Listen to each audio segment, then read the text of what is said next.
तो चलिए आज बात करते हैं चार्ट्स की उस रहस्यमयी दुनिया की। क्या ये जो स्टॉक्स की कीमतों में उतार चढ़ाव होता है, इसके पीछे कोई सीक्रेट कोड, कोई भाषा छिपी है? आइए पता लगाते हैं।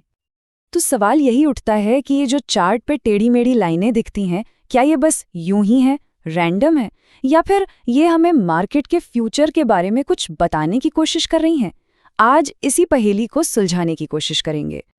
ठीक है, तो शुरू करते हैं बिल्कुल बेसिक से। आखिर इन लाइनों को पढ़ने का मतलब क्या है और ये आइडिया ये आया कहाँ से? इसे कहते हैं टेक्निकल एनालिसिस। ये स्टॉक मार्केट को समझने का एक ऐसा तरीका है जो सिर्फ और सिर्फ पुराने डेटा पर डिपेंड करता है। मतलब क्या कीमत थी और कितना वॉल्यूम था। इसको ऐसे समझिए जैसे कोई मौसम की भविष्यवाणी सिर्फ बादलों का आकार देखकर कर रहा हो, ना कि हवा का दबाव या नमी देखकर। इसका जो मूल आइडिया है वो ये है कि जो कुछ भी जानने लायक है ना, वो सब कुछ पहले से ही प्राइस में शामिल है। अब देखिए, ये जो टेक्निकल एनालिसिस है, ये कोई हवाई बात नहीं है। ये कुछ बुनियादी सिद्धांतों पर टिका है। कह सकते हैं कि ये 3 मजबूत पिलर्स पर खड़ा है जो इसकी पूरी सोच को एक डायरेक्शन देते हैं। तो ये 3 आधार क्या है? पहला, मार्केट को सब पता है। दूसरा, कीमतें हमेशा एक ट्रेंड में चलती हैं। और तीसरा, इतिहास खुद को दोहराता है। ये 3 नियम ही इस पूरे खेल की नींव हैं। चलिए एक एक करके इन्हें समझते हैं। तो पहला और सबसे जरूरी प्रिंसिपल वो ये है कि किसी को कंपनी की बैलेंस शीट या इकोनॉमिक न्यूज़ देखने की जरूरत ही नहीं है। क्यों? भाई क्योंकि ये माना जाता है कि वो सारी इन्फॉर्मेशन वो पहले से ही स्टॉक की कीमत में शामिल है। जो है बस प्राइस है, वही सच है। दूसरा प्रिंसिपल ये है कि कीमतें ऐसे ही ऊट-पटांग तरीके से नहीं चलती। वो एक दिशा पकड़ती हैं, जिसे हम कहते हैं ट्रेंड। अब ये ट्रेंड ऊपर की तरफ हो सकता है, नीचे की तरफ, या फिर साइडवेज भी। और ज्यादातर ट्रेडिंग स्ट्रैटेजीज, पता है, इसी ट्रेंड को पहचानने पर ही तो आधारित होती हैं। और आखिर में तीसरा प्रिंसिपल, ये जुड़ा है ह्यूमन साइकोलॉजी से। इसका मानना है कि इंसान समय के साथ बदलते नहीं हैं। डर और लालच जैसे इमोशंस मार्केट में हमेशा एक जैसा रिएक्शन पैदा करते हैं, और इसी वजह से चार्ट पर कुछ खास पैटर्न्स बार बार बनते हुए दिखते हैं।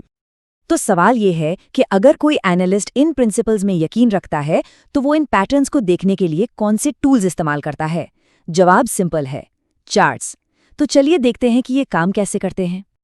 स्क्रीन पर 2 सबसे कॉमन तरह के चार्ट हैं। एक है लाइन चार्ट, जो बहुत ही सिंपल है, ये बस क्लोजिंग प्राइस को जोड़ता जाता है। लेकिन दूसरी तरफ है कैंडलस्टिक चार्ट, जो हमें कहीं बहुत ज्यादा इंफॉर्मेशन देता है। ये समझिए कि एक ही नज़र में पूरे दिन की कहानी बयां कर देता है। तो हर एक कैंडलस्टिक अपने आप में एक छोटी सी कहानी है।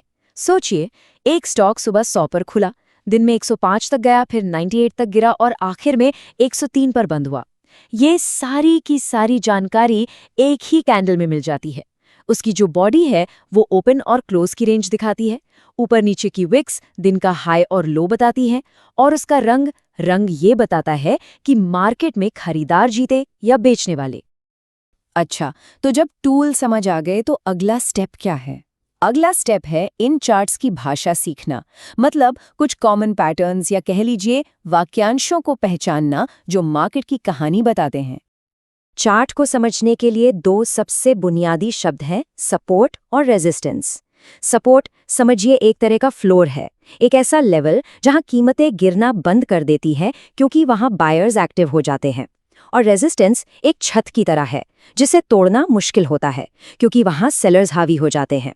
ये असल में खरीदारों और बिकवालों के बीच की एक साइकोलॉजिकल लड़ाई है। चलिए अब एक बहुत ही फेमस पैटर्न देखते हैं। इसका नाम है हेड एंड शोल्डर्स।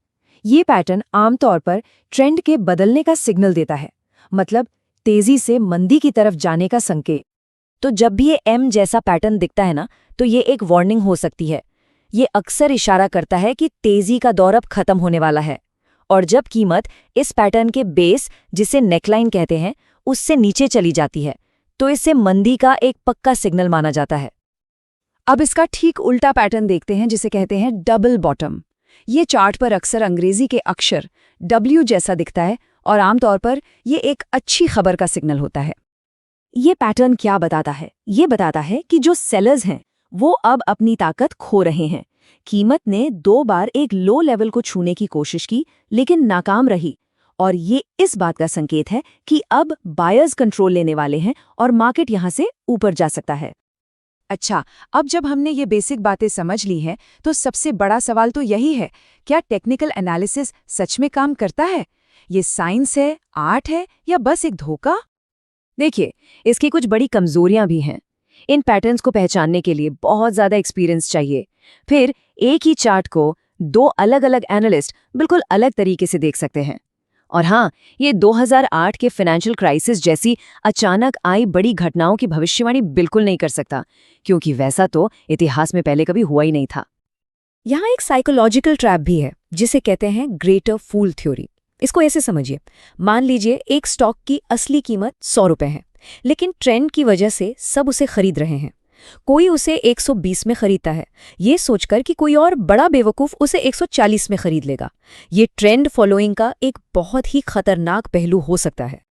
तो आखिर में हम घूम फिरकर उसी सवाल पर वापस आ जाते हैं, क्या ये चार्ट्स हमें भविष्य का कोई रोड मैप दिखाते हैं या ये बस गुजरे हुए कल को समझने के लिए हमारे द्वारा बनाई गई कहानियां हैं? जवाब शायद इन दोनों के कहीं बीच में है, और ये हर इन्वेस्टर को खुद ही तय करना होता है।